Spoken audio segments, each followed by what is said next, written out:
मासिक पाळीत स्त्रीला स्पर्श केल्याने नेमकं काय घडतं? गरुड पुराण रहस्य. नमस्कार मित्रांनो, श्री स्वामी समर्थ. मासिक पाळीच्या काळात स्त्रीने कोणती कामे करू नयेत? मित्रांनो, एकदा माता लक्ष्मी भगवान विष्णू क्षीरसागरात शेषनागाच्या पलंगावर विसावलेले होते. तेव्हा लक्ष्मीने भगवान विष्णूंना विचारले, हे परमेश्वर, आज माझ्या मनात एक शंका निर्माण होत आहे. माझ्या शंकेचे निराकरण फक्त तुम्हीच करू शकता. भगवान विष्णू म्हणतात, हे प्रिये, तुझ्या मनात जी काही शंका असेल ती न डगमगता मला विचार.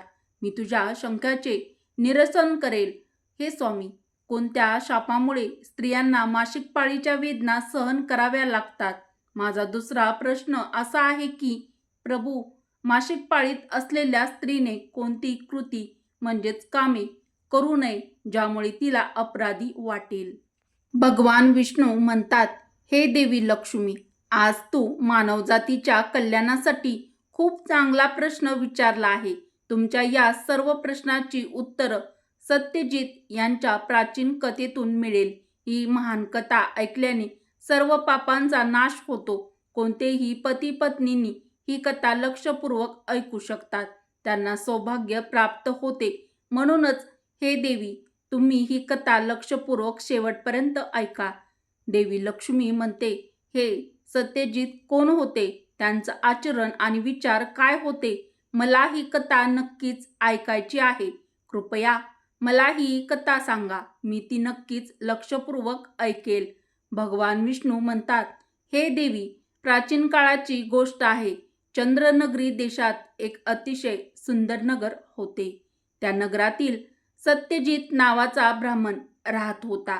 सत्यजित यांना सर्व धर्मग्रंथ आणि वेदांचे ज्ञान होते. तो अत्यंत हुशार, प्रतिभावान आणि धार्मिक कार्य करण्यात सदैव तयार असे. सर्व जातीचे लोक त्याला खूप मान देत असत. तो रोज यज्ञ, दान आणि सायंकाळची पूजा करत असे. त्याला प्राणी, पुत्र, मित्र, नातेवाईक आणि संपत्ती याचे आशीर्वाद मिळाले. सत्यजित यांच्या पत्नीचे नाव राधा होते. ती एक महान चारित्र्यवान स्त्री होती. एके दिवशी सत्यजित यांनी त्यांच्या घरी सत्यनारायणाची पूजा आयोजित केली आणि सर्व ब्राह्मणांना वैयक्तिकरित्या आमंत्रित केले. त्यांनी ते राहणाऱ्या सर्व लोकांना पूजा आणि भोजनासाठी बोलावले. त्यानंतर पूजेच्या दिवशी सर्व ब्राह्मण त्यांच्या घरी आले. सत्यजित यांनी सर्व ब्राह्मणांची विधीपूर्वक पूजा करून त्यांचा सन्मान केला. मग त्यांनी सर्व ब्राह्मणांना घरात बोलावून सुंदर आसनावर बसवले आणि मिठाई दिली. ब्राह्मणांना पूजन दिल्यावर त्यांनी भगवंताचे स्मरण केले आणि सर्वांना वस्त्रे इत्यादी दान करून निरोप दिला. त्या सर्व ब्राह्मणांनी सत्यजितला आशीर्वाद दिला आणि तिथून निघून गेले. त्यानंतर त्यांनी आपले कुटुंब आणि मित्र आणि अनेक दिवस भुकेलेल्या लोकांना जेवण दिले. अशा रीतीने सगळ्यांना जेवण करून पूजा आटोपून ब्राह्मण आपल्या घराच्या दारासमोर उभा राहिला. तेव्हा त्याला एक कुत्री दिसली आणि एक बैल आपल्या घरासमोर बोलत आहेत. जेव्हा त्या ब्राह्मणाने कुत्री व बैलाची संपूर्ण कहाणी ऐकली तेव्हा त्याला खूप आश्चर्य वाटले. ते कुत्री आणि बैल त्याचे आई वडील होते. मागील जन्माच्या पापामुळे या जन्मात कुत्री आणि बैल बनले होते. मग तो ब्राह्मण मनात विचार करू लागला, हे दोघे खरे तर माझे आई वडील आहेत, जे प्राण्याच्या रूपात माझ्या घरी आले आहेत. या दोघांना कोणत्या कारणास्तव अशा जीवांचे शरीर मिळाले आहे. आता त्यांच्या उद्धारासाठी मी काय करू, असा विचार करून ब्राह्मणाला रात्रभर झोप आली नाही आणि तो रात्रभर देवाचा विचार करू लागला. त्यांनी स्वतःच्या पालकांचा विचार केला. मग त्याला आठवले की मोक्षाचा उपाय फक्त वशिष्ठ ऋषी सांगू शकतात. म्हणून सकाळ होताच सत्यजित स्नान इत्यादी कामे उरकून वशिष्ठ ऋषी यांच्या आश्रमात पोहोचले. आश्रमात येताच वशिष्ठ ऋषींनी त्याचे स्वागत केले. वशिष्ठ ऋषी म्हणू लागले, हे ब्राह्मण, तू आज येथे आश्रमात का आला आहेस? तू उदास दिसतोस. तुझ्या दुःखाचे कारण काय मला सांगा. सत्यजित म्हणतात, हे मुनीश्वर, तुम्हाला नमस्कार. तुमच्या दर्शनाने आज माझा जन्म सफल धन्य झाला आहे. हे मुनीश्वर, आज मी तुमच्याकडे एक शंका घेऊन आलो आहे. कृपया माझ्या शंकेचे निरसन करा. वशिष्ठजी म्हणतात, ब्राह्मण, दुःखी होऊ नकोस.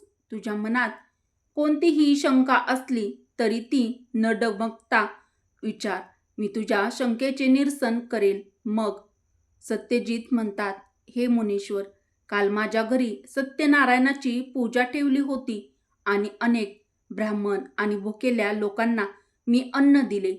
या पद्धतीने देवाची पूजा केली. तेवढ्यात एक कुत्री आणि एक बैल माझ्या दारात आली. दोघेही माझ्या घरासमोर उभे राहून बोलत होते. सर्वप्रथम कुत्री बैलाला असे म्हणू लागली, हे परमेश्वरा, आज घडलेली घटना, एक आमच्या मुलाच्या घरी ब्राह्मणाच्या जेवणासाठी ठेवलेले दूध, त्या दुधाच्या भांड्यात एका सापाने तोंड घातले होते आणि त्यामुळे विष निर्माण झाले होते. ते पाहून मला खूप काळजी वाटू लागली. त्या दुधापासून या पूजेसाठी अन्न तयार होणार होते. ते दूध सगळ्यांनी खाल्ले असते तर ते मेले असते. म्हणूनच मी त्या भांड्यातील सर्व दूध प्याले. जेव्हा सुनेची नजर माझ्यावर पडली तेव्हा तिने मला बेदम मारहाण केली. त्यामुळे माझ्या शरीराला असह्य वेदना झाल्या.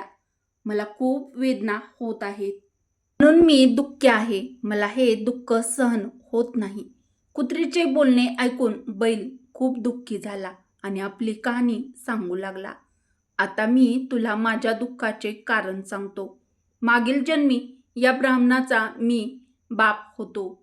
आज या ब्राह्मणाने सर्व लोकांना जेवण दिले, पण त्याने माझ्यासमोर गवतही ठेवले नाही आणि मला प्यायला पाणीही दिले नाही. या कारणामुळे मी खूप दुःखी झालो आहे. मग सत्यजित म्हणू लागले, माझे आई वडील असे कुत्री आणि बैलासारखे बोलताना पाहून मला खूप वाईट वाटले. मला रात्रभर या विचाराने झोप येत नव्हती. मला प्रत्यक्ष आणि काळजी वाटत होती की मी कोणतेही कधीही पाप केले नाही. नेहमीच धार्मिक कार्य केले. माझ्या आई वडिलांना असा त्रास सहन करावा लागतो. म्हणूनच मी आज तुमच्याकडे आलो आहे. कृपया तुमच्या योग सामर्थ्याने उत्तर शोधा आणि मला सांगा की माझ्या आई वडिलांची अशी दुर्दशा का झाली आहे आणि त्यांच्या उद्धारासाठी मी कोणती कृती करावी. तेव्हा गुरु ध्यान करून त्या ब्राह्मणाला आई वडिलांचे मागील जन्माचे कर्म पाहतात आणि सत्यजितला म्हणू लागतात, हे ब्राह्मण, तुमच्या आई वडिलांनी त्यांच्या मागील जन्मात एक गंभीर पाप केले आहे. त्या पापामुळे त्यांची आज अशी अवस्था झाली आहे. सत्यजित सांगतात, हे गुरुदेव, ते कोणत्या पापामुळे माझ्या आई वडिलांची अशी दुर्दशा झाली आहे? कृपया सविस्तर सांगा. मला जाणून घ्यायचं आहे. मित्रांनो, मग ऋषी वशिष्ठ सांगतात, हे ब्राह्मण देवा, सत्यजित, लक्षपूर्वक ऐक. हा बैल जो तुझा बाप आहे, मागील जन्मात तो अमरपुरी नगरचे थोर ब्राह्मण होते. एके दिवशी त्यांनी एकादशीचा उपवास करून भोजन केले. एकादशी व्रताच्या दिवशी दानधर्मही केला नाही. आपल्या दारात असलेल्या गायीला त्यांनी कधीही चारा दिला नाही. त्यांनी आपल्या पितरांचे श्राद्धही नीट व्यवस्थित केले नाही. त्यांच्या मागच्या जन्मी तुझ्या वडिलांनी तुझ्या आईशी मासिक पाळीत समागम केला होता. या पापामुळे त्यांनी या जन्मी बैलाचे रूप धारण केले आहे. आता तुझ्या आईबद्दल ऐक.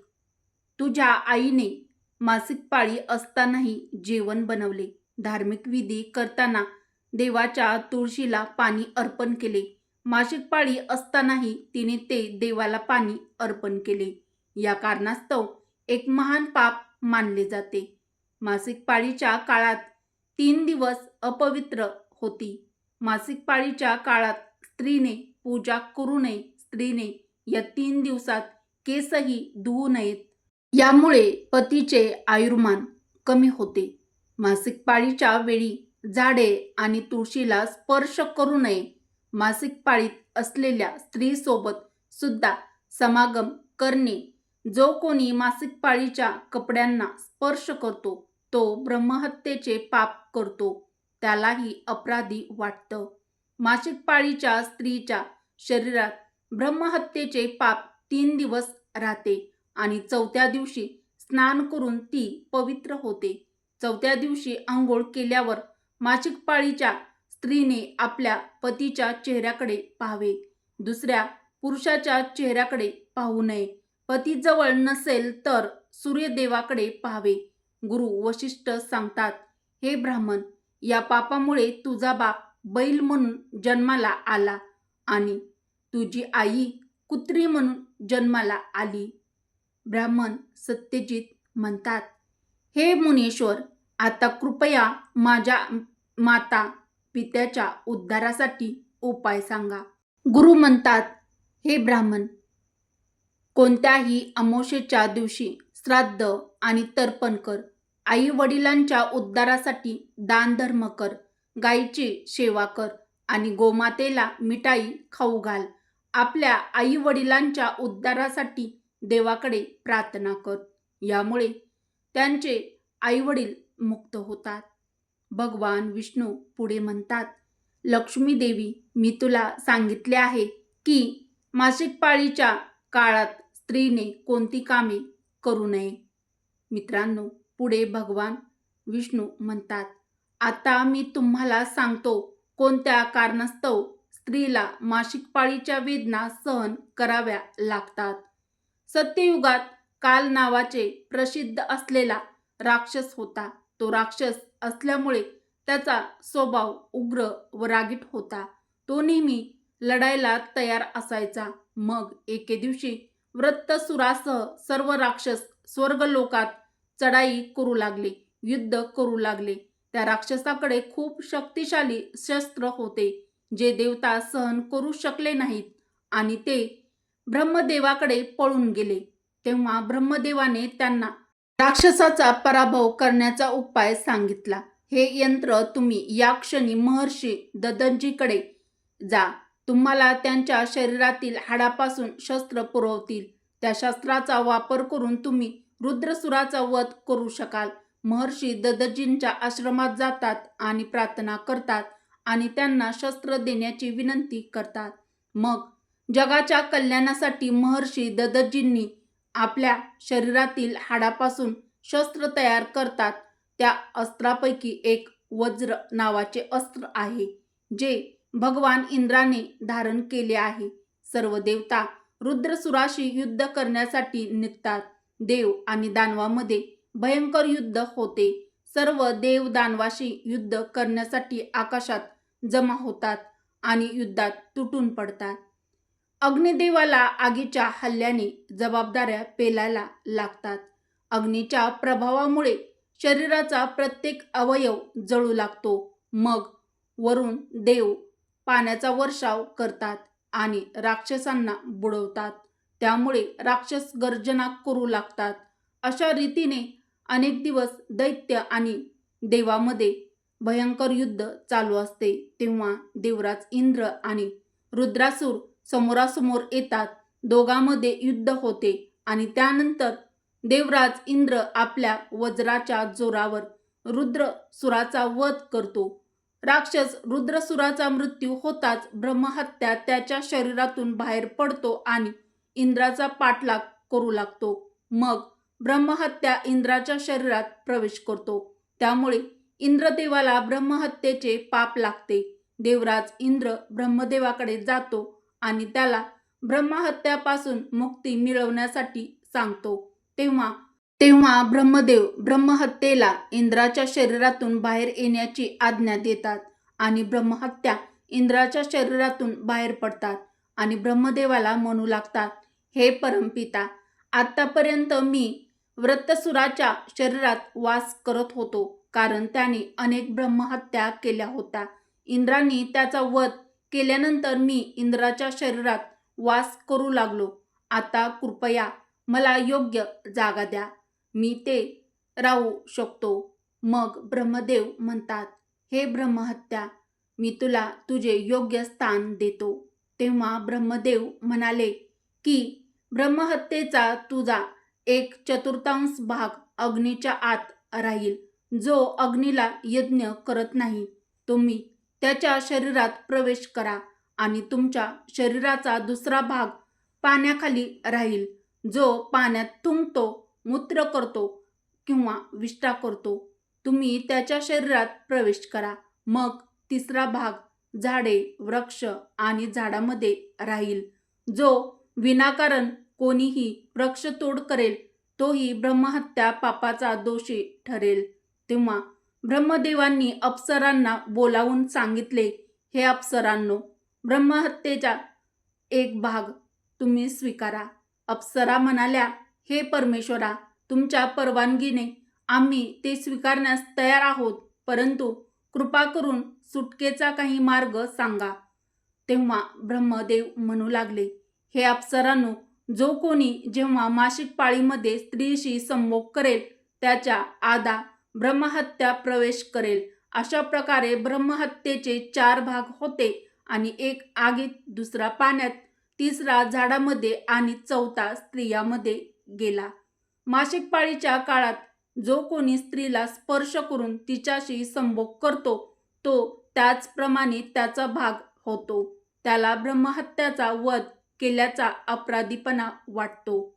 भगवान विष्णू म्हणतात, हे देवी लक्ष्मी, अशा प्रकारे मी तुला स्त्रीच्या मासिक पाळीतील कथा सांगितली आहे.